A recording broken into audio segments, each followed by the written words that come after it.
Go run, Sonny, go run. All in your feet and pass again. Pass again.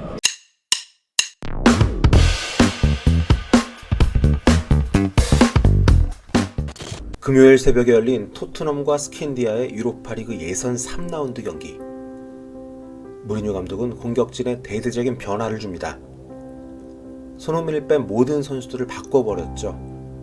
기존의 해리 케인, 모우라, 로셀소가 빠지는 대신 라멜라, 델레알리, 그리고 베르베인이 선발 라인업에 추가됐습니다. 오로지 손흥민만이 연속으로 선발 출전 명단에 이름을 올립니다. 시작된 경기는 생각보다 쉽지 않았습니다. 북마케도니아 리그 선두를 달리는 스캔디아는 토트넘을 상대로 선전을 펼쳤는데요. 마침내 스캔디아는 후반 10분 손흥민의 함부르크 시절 동료였던 미드필더 나피우 골로 1대1 동점을 만듭니다. 다급해진 무리뉴 감독의 선택은 적극적인 선수 교체였어요.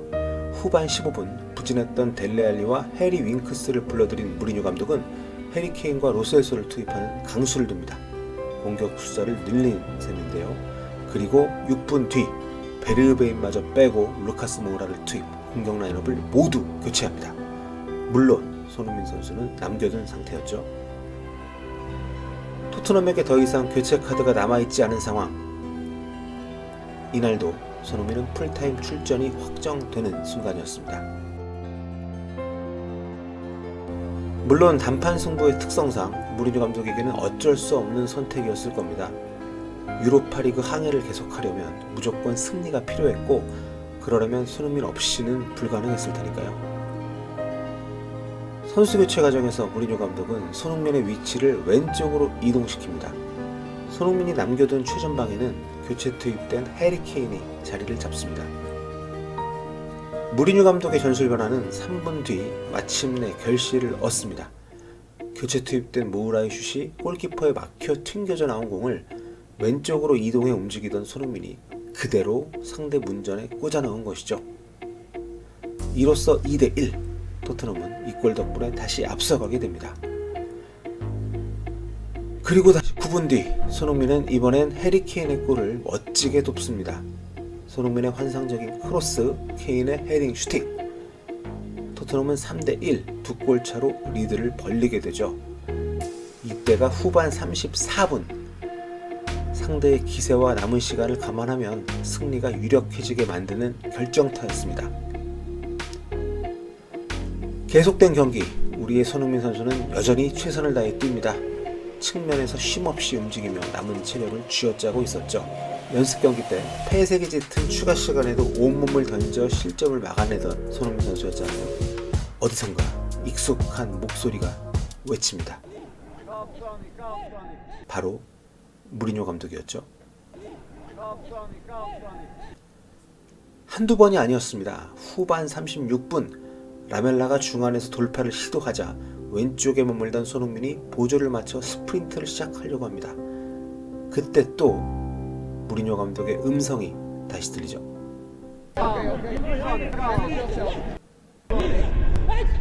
다시 1분 뒤, 이번에는 좀 더 또렷하게 더 명확한 지시를 내립니다. 왼쪽 측면 깊숙이 올라가 있던 손흥민이 벤 데이비스의 전진 패스를 받는 순간이었어요. 평소 같으면 안쪽으로 치고 들어가서 수비수와 1대1을 걸었을 법한 상황입니다. 하지만 손흥민은 무리뉴 감독의 부탁처럼 들리는 지시를 그대로 수행을 하죠. 공을 받은 뒤 다시 데이비스에게 백패스합니다.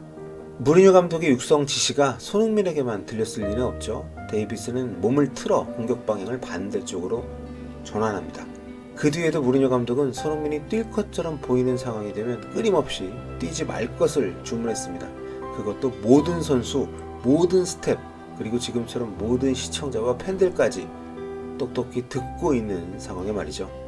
후반 41분 상대가 손흥민이 서 있던 쪽으로 공격을 시도하자 무리뉴 감독이 다시 외칩니다. 화면에서는 손흥민이 공 가진 선수를 향해 압박을 시도하려던 찰나였죠. 마침 위치가 벤치 근처였던 손흥민은 적극적인 압박을 자제한 채 제자리를 지키고 있습니다. 경기는 그렇게 3대1 토트넘의 승리로 마무리가 됐어요. 풀타임을 소화한 손흥민은 2경기 연속 멀티포인트를 기록한 채로 그라운드를 빠져나옵니다. 공격수 중에서는 유일한 풀타임 플레이어이기도 했어요.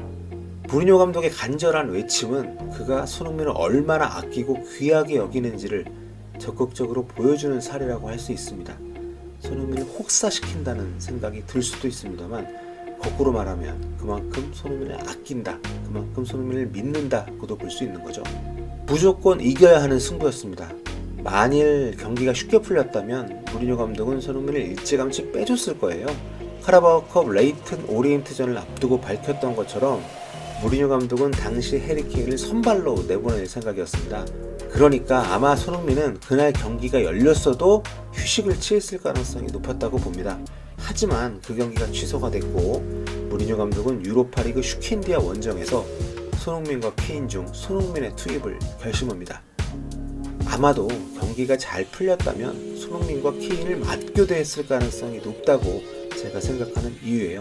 물론 경기가 제대로 풀리질 않으면서 케인과 손흥민은 후반전 꽤 긴 시간을 함께 뛰게 됐습니다.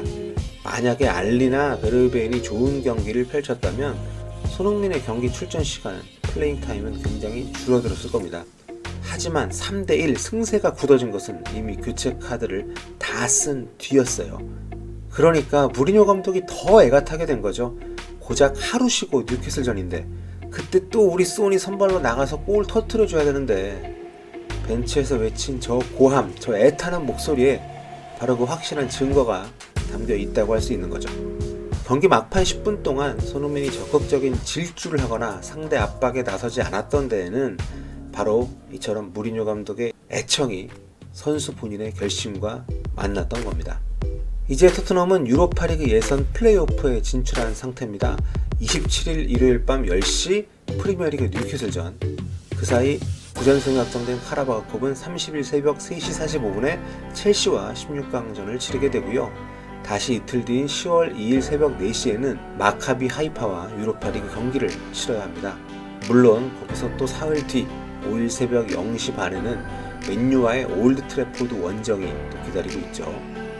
현지 날짜로 치면 27일 일요일부터 일요일, 화요일, 목요일, 일요일 이렇게 7박 8일 동안 또다시 4경기를 치러야 하는 아주 끔찍한 스케줄인 겁니다.